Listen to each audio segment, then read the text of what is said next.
What is happening is in a democratic system that we are calling ourselves, our rulers are interfering in the affairs of the university.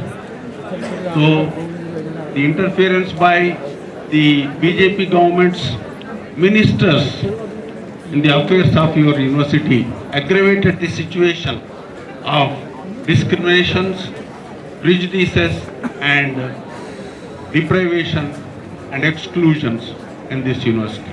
They have aggravated the situation which is already there, and it led to the suicide death of Rohit.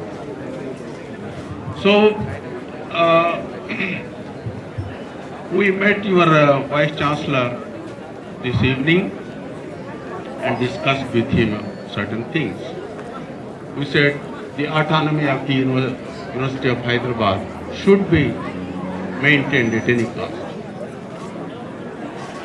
Political leaders, ministers should not be allowed to interfere in the affairs of the university. Decisions must be taken democratically within the university through democratic processes. And we said, we gave him a representation, a letter from the Save Education Committee Telangana and All India Forum for Right to Education. We have given a joint representation to him to create institutional mechanism. Arrangements must be made to address the problems of discrimination, prejudice and exclusions in the university. Not only, so the incident when Rohit gave his life was injustice done to the Dalits, but injustices are being done to other marginalized sections of the society, the OBCs, the minority students and women students, etc. So a permanent mechanism, a forum must be created. We asked him to, from the administration side, a forum must be created to address these issues. And whenever an issue comes up, it should be addressed and solved immediately. Unlike the happening recently in your university. Students were agitating for justice for months, but the administration was not responding. It became non-responsive. That means insensitive, undemocratic. It should not be like that anymore in future. Now, my advice to the students here, and of course faculty also, some of them may be there here, but now Rohit has started a new chapter. I think we should take it like that in the work functioning of the university. You must start a new chapter now, where you assert yourself the right to have an autonomous institution. It is there in the Act, institutional arrangement is there, but it is being violated. Now it is you who should safeguard the autonomy of the university. So you must create forums, maybe student forum or joint forum along with faculty, and try to protect the autonomy of the university. Whenever there is a small incident of interference, any outsider, you must raise the question and stop the interference. So you are senior students here, postgraduate and doctoral students, and you are going to take up bigger responsibilities in the society soon after you are finishing your education. So you must start discharging your responsibilities here itself, right in city itself. So create forums and then address these issues. So you must identify what are the various forms in which these discriminations, prejudices and exclusions are taking place. And then you must identify the measures for eradicating these evils in the university.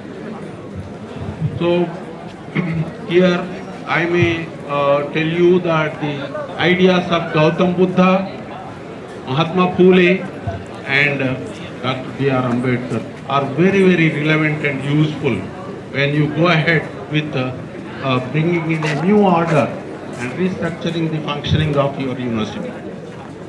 The Gautam Buddha was the first great revolutionary of the world who was born in India. So he said there should be common education.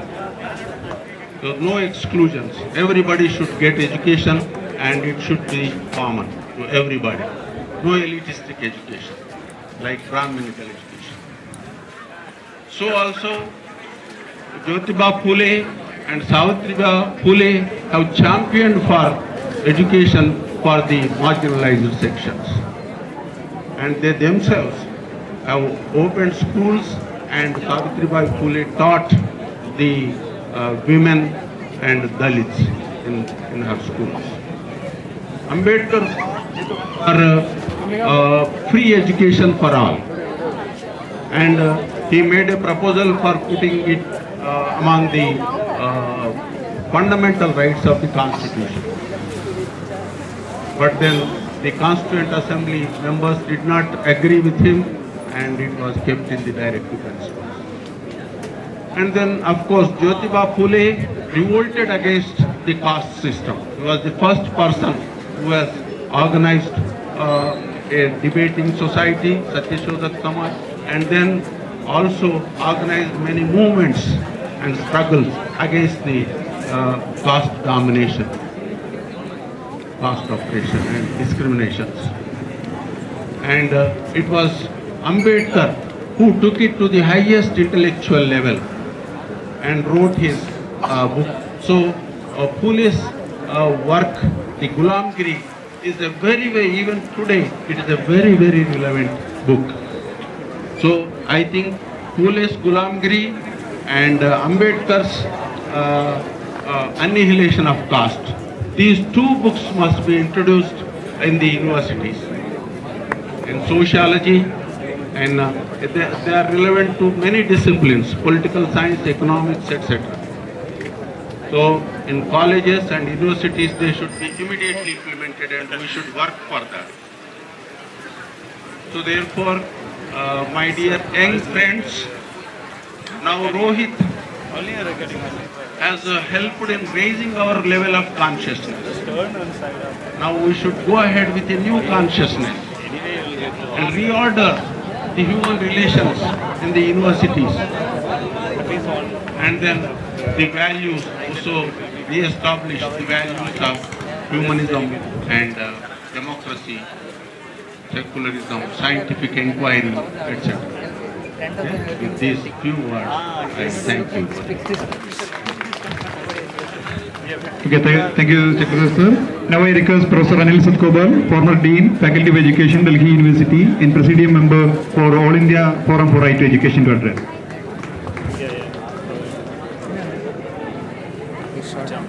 My dear young friends, I salute you all for carrying forward the struggle for which Rohit gave his life, sacrificed his life. Today, when our delegation of All India Forum for Right to Education and Save Education Committee Telangana met your Vice Chancellor, Acting Vice Chancellor, we made an appeal to him. I want to share that appeal. We made an appeal to him, and he, at the end of the whole discussion, after almost 2 hours, he gave us his green signal to share this with you. We are sharing this with his green signal. That's fine. We appeal to him to take the Executive Council and the Academic Council of the University in confidence and use his moral stature which he has in his position as Acting Vice Chancellor to persuade both Executive Council and Academic Council to pass resolutions to empower him to tender a public apology to the whole nation. A public apology to the whole nation for the university having termed the fighting students of University of Hyderabad as casteist, extremists and anti-nationalists. We explained to him, we asked him to also to recall that it's a different matter that one member of parliament from the city, who happens to be Union Minister of Labour, sent a complaining letter to the Ministry of HRD, to the Minister of HRD, calling you people as casteist, extremists and anti-nationalists. What is important is not his letter. What is important to us is that the Ministry of HRD wrote to the Vice Chancellor in which the subject line calls you people as casteist, extremists and anti-nationalists. Instead of saying that this needs to be investigated and somebody has to look into it. It was not even a job of a postman which we thought earlier in the beginning when we had not seen the scanned copy of this letter. We thought maybe the ministry is just becoming a postman or postwoman in this particular case. Just passing on the letter from the Union Minister of Labour to the Vice Chancellor. But it was much more than that.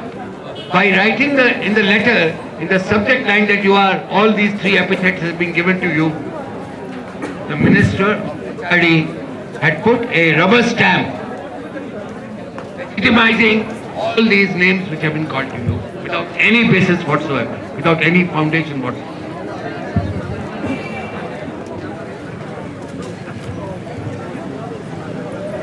After a long discussion, with some hesitation which he had, he agreed that this public apology is due.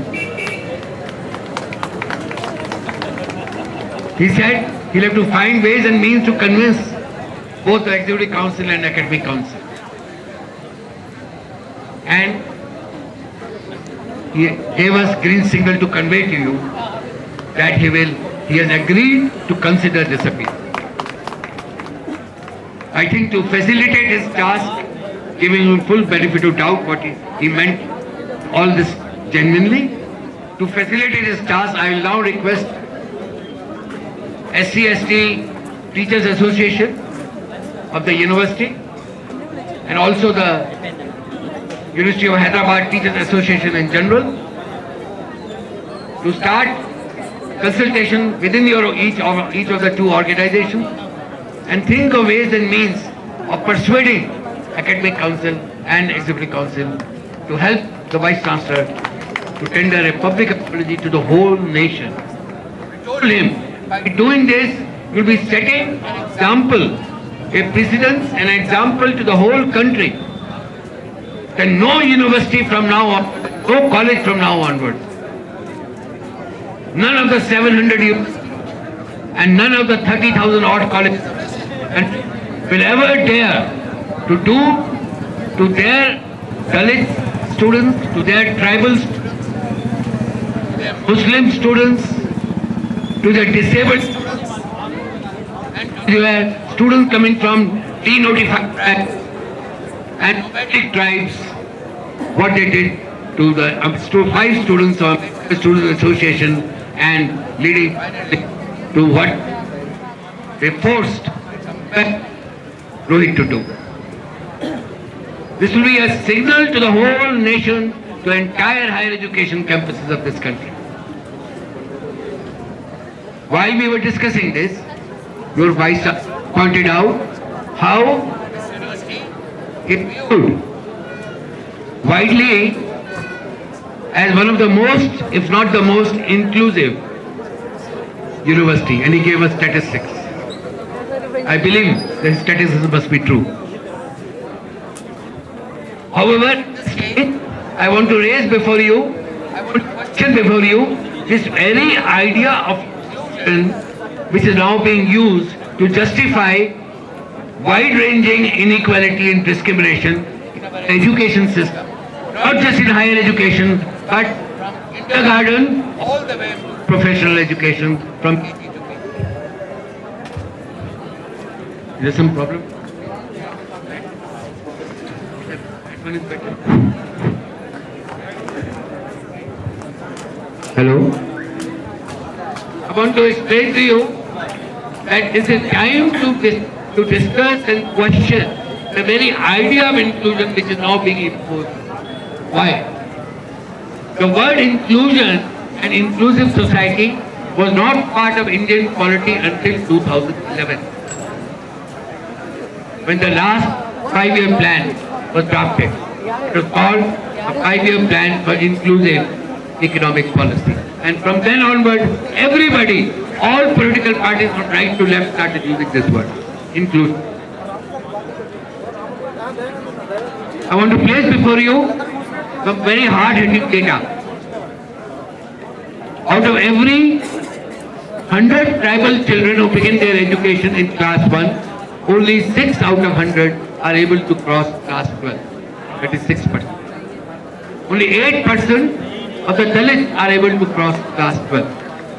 Only 9% of Muslims, I don't like to call them minority, a special kind of minority. So we should be clear in this and they should not hesitate to call us fake. Only 9% of Muslims are able to cross class 12. Only 10% of OBCs are able to cross class 12. These are hard facts. What does it mean? It means more than 90% of the oppressed classes and castes of India, who've been oppressed for 5,000 years, have never been able to cross even class 12 since our independence and since the formation of Indian Republic. Nor they have been eligible for any reservation or whatever word.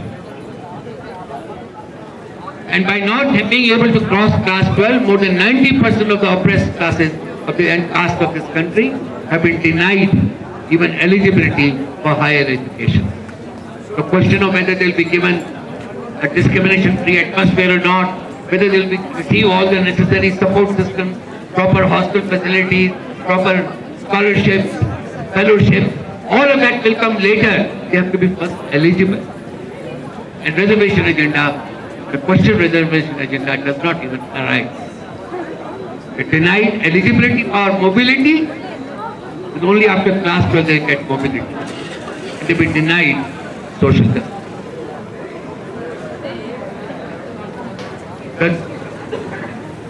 The group of students, the Dalit students at University of Hyderabad, are part of that 8%.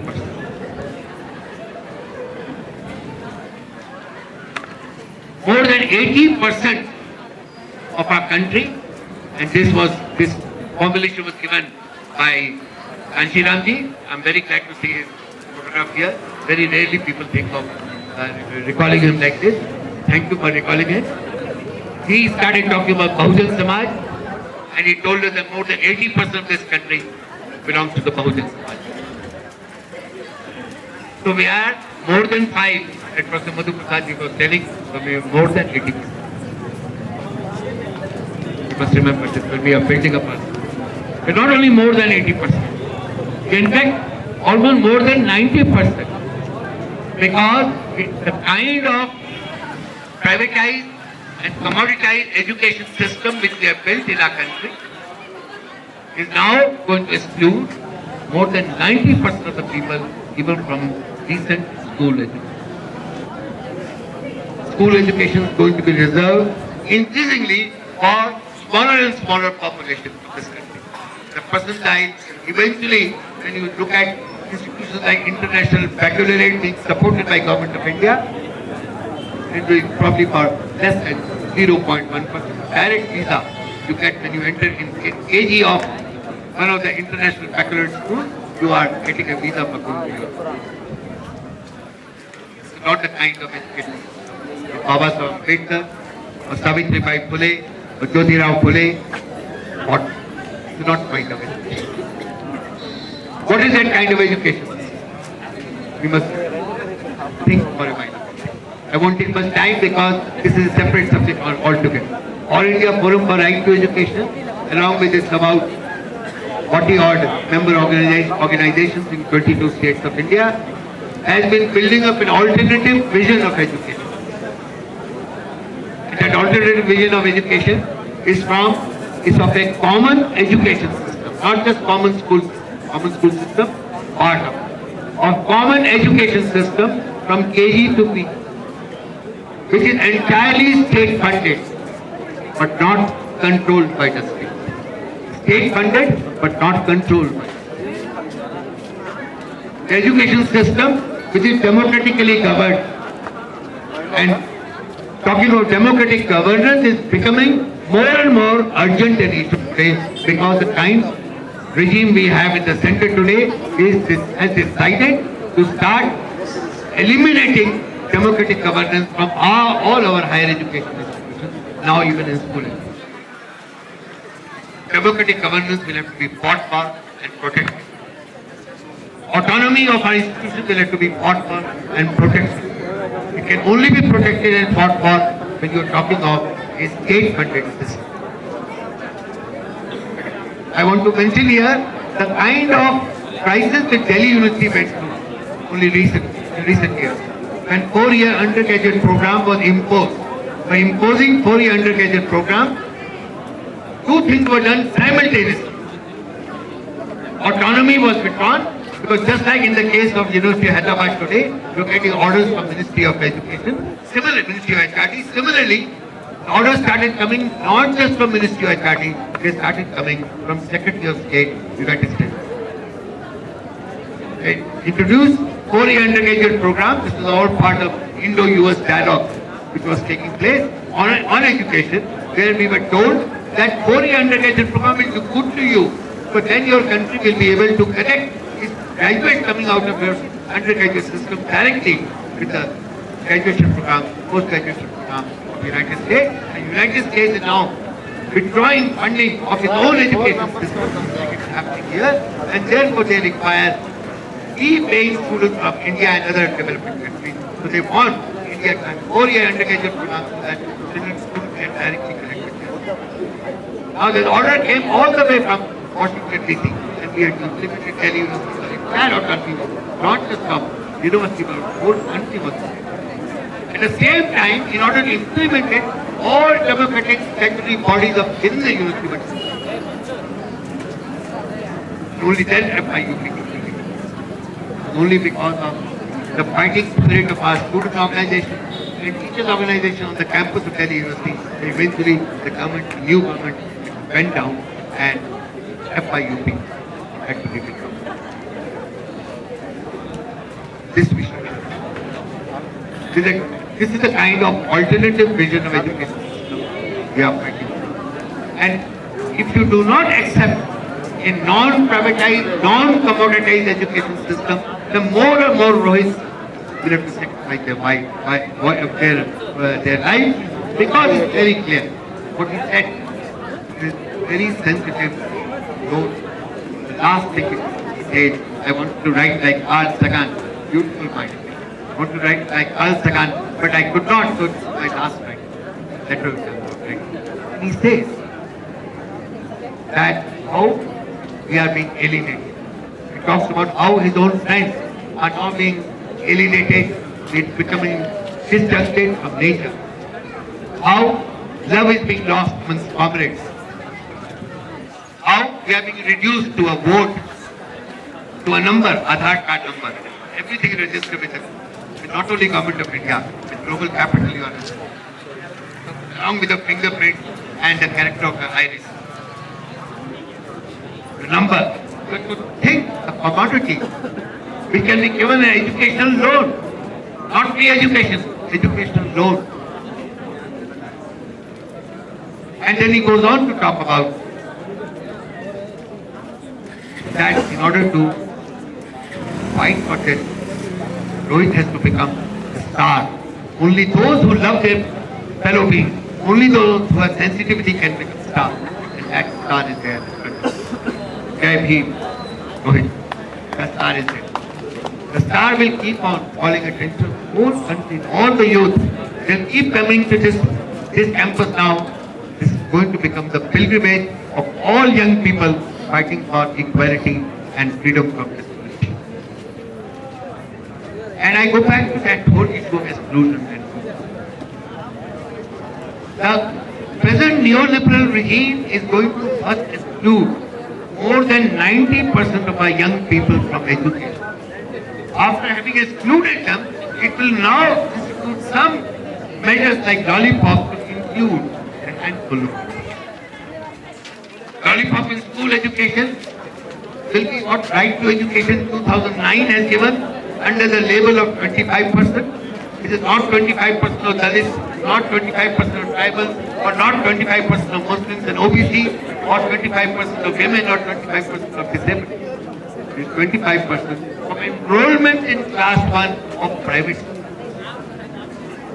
which computes to less than 5% of all the oppressed sectors. And even for that, public funds will be transferred, will be shifted to private institutions. People's money will be given to private institutions instead of being spent on public budget. The inclusion will be of 8% Dalits or 6% tribals or 9% Muslims or 10% OBC. For them they will give scholarship. Then they will debate whether to give 8,000 rupees worth of scholarship or 25,000 rupees worth of scholarship. This inclusion, in fact, if you apply your mind, is the agenda of the global capital. They want to include you not because they love you. They want to include you because not because they have a social welfare program. They want to include you not because they want to remove discrimination from Indian society, or they want to annihilate the caste. They want to include you because they need brilliant minds like Rohit for profiteering in the global market. It is their requirement that they are trying to walk in their agenda. And we have to resist that co-option. In order to resist that co-option, we have to fight a battle. The real inclusion will be when all children coming from all oppressed sectors of society, including all the women and all the disabled people, all the people coming from nomadic and denotified tribes, but totally outside the whole system of education, will have the right to cross at least class 12. After crossing class 12, they have the right, equal right to decide whether they want to enter a medical college or engineering college or management institution or information technology institution, or to go for liberal science or liberal arts. Unless that equality is provided by the Republic of India, the dream of Baba Ambedkar or Jyotiba Phule and Savitribai Phule has not. We must learn to build our agenda as an alternative vision, our alternative vision for carrying forward our struggle. This is very, we must realize. And it is that struggle which we are trying to build up all over. I have a faith, we have this faith, that the struggle which has been built up by the sacrifice of Rohit will now enable us to carry forward all over. Joint Action Committee will be formed, hopefully, at least on all the 500 state-funded universities. They will be, of course, not allowed to be formed in private. The democratic freedom which our students must have on the campuses to form their union, elected unions, is now being withdrawn very rapidly, and this withdrawal began. I will not go into that history. In fact, the first step in that direction was taken by the 1980s. And that democratic freedom must remain to form our own education, to have our freedom of expression in order to carry forward our own freedom. The struggles must last. I want to recall here a beautiful poem by Rohit. Confidence you must have had. Heard of the struggle which happened. I think that I want to remind you a very important issue about caste segregation. Written by Prof. Ambedkar towards the end of his seminal essay called Caste Segregation. I just want to read that. And then quote the poem from Rohit.